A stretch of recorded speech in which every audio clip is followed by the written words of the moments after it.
रऊफ हसन साहब को 1 रोज़ा फिजिकल रिमांड के ऊपर CTD के हवाले कर दिया गया है। हमने 12 इस्तदा की कि ये रिमांड नहीं दिया जा सकता, डिस्चार्ज का केस है। रऊफ साहब के ऊपर इल्ज़ाम ये लगाया गया है कि 3 लाख रुपया इन्होंने वकास जंजुआ को दिया है कि आप कलदम तंजीमों से मवाद खरीदें। यानी किस तरह मुज़क्का खेज आम शहरियों को, पाकिस्तान के मुहिब वतन पाकिस्तानियों को आप दहशतगर्द बना रहे हैं। वकास जंजुआ जो है इंटरनेशनल मीडिया के कोऑर्डिनेटर, उनके ऊपर भी इसी तरह से एक मुज़क्का खेज मुकदमा बनाया गया। एक में उसकी जमानत हुई और दूसरे में आज जमानत जो है वो खारिज कर दी गई है। ये पहले वाला मुकदमा था जिसमें खारिज की गई है, जिसमें रऊफ हसन साहब का फिजिकल रिमांड 1 दिन के लिए दिया गया है। ये मुकदमा ऐसे ही बनाया गया था कि जनाब इसका ताल्लुक जो है कलदम तंजीमों के साथ है, राबता है, उनसे मवाद खरीदता है, ये है वो है, हमने नाके से इसे गिरफ्तार किया, फलां किया, इसके पास नीला बैग था। हालांकि वकास जंजुआ को घर से जिस तरह से ले गए हैं वो वीडियो CCTV फुटेज सामने है और हमने चलाए भी हैं, लेकिन फिर भी झूठे मुकदमा बनाए जाते हैं। फिर अदालत में वो वीडियो भी पेश की जाती है, लेकिन अदालत देखती जरूर है, लेकिन वो फॉरेंसिक हो जाए जी, उधर से टेस्ट आ जाए जी, इधर से टेस्ट, सबको पता है झूठे केसेस हैं।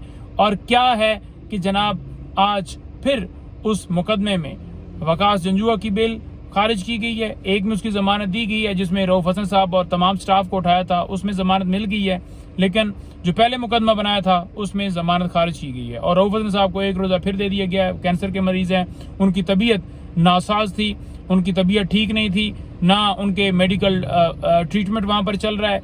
मतलब आप किसी कानून, किसी आइन के तहत आप किसी के बुनियादी हकूक सलब नहीं कर सकते हैं। अगर कोई बीमार होता है तो दवाई आपने देनी है, आप किसी के ऊपर तशद्दुद नहीं कर सकते, किसी को टॉर्चर नहीं कर सकते, लेकिन ये सारा कुछ हो रहा है। इसके अलावा शहबाज गिल, उनके भाई को अगवा किया गया, अजहर मशवानी के भाइयों को अगवा किया गया। इसके अलावा और हमारे कितने लोग सोशल मीडिया के, उनको अगवा किया गया। हाजी इम्तियाज अहमद ने उनको अगवा किया गया।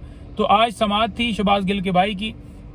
उसमें क्या हुआ? उसमें ये हुआ कि जनाब आकर स्टेट काउंसिल कहते हैं जी कि हमने चेक करवाया है जी, कोई जो है हमें पता नहीं चल रहा कि वो किसी इदारे के पास है, उस इदारे से भी रिपोर्ट ली है, उस इदारे से भी रिपोर्ट, उनको नहीं इन्फॉर्मेशन कि वो किधर है, उनके पास नहीं है। तो लिहाजा तमाम इदारे अपने लोगों को अगवा करने में लगे हुए हैं, लेकिन जहां दूसरी तरफ ओरिजिनल दहशतगर्द हैं उनकी तरफ कोई तवज्जो नहीं है। तो अदालत ने 6 तारीख का दिया है टाइम की, 6 तारीख को आप शहबाज गिल के भाई को हर सूरत अदालत में पेश करें। उन्होंने कहा कि मैं अब ऑर्डर कोई पास करता हूं तो मेरे खिलाफ फिर ट्रोलिंग शुरू कर दी जाएगी, और उन्होंने कहा कि किसी ने डिग्री मेरी चेक करनी है ना तो आज चैम्बर के अंदर। तो मतलब ये है कि अगर जज कोई इंसाफ देता है या कोई इंसाफ की बात करता है तो ये ट्रोलिंग शुरू कर देते हैं।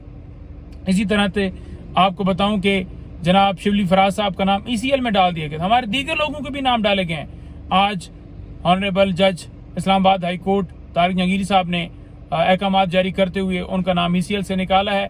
यानी जो बंदा तहरीक इंसाफ का जो उसके साथ ताल्लुक है, उसका कोई कारकुन है, उसका कोई रहनुमा है, जिसका खान साहब के साथ ताल्लुक है, उसके खिलाफ कार्रवाइयां की जाती हैं, की जा रही हैं और ये जारी हैं। इंशाअल्लाह ताला हम आइन और कानून की एक जो हदूद है उसके अंदर रह के हमने इस मुल्क के लिए, इस मुल्क में अंदर रूल ऑफ लॉ के लिए ये जंग जो है ये जारी रखनी है। आप जो मर्जी है कर लें, हमारे आप इरादे पस्त नहीं कर सकते। बहुत शुक्रिया।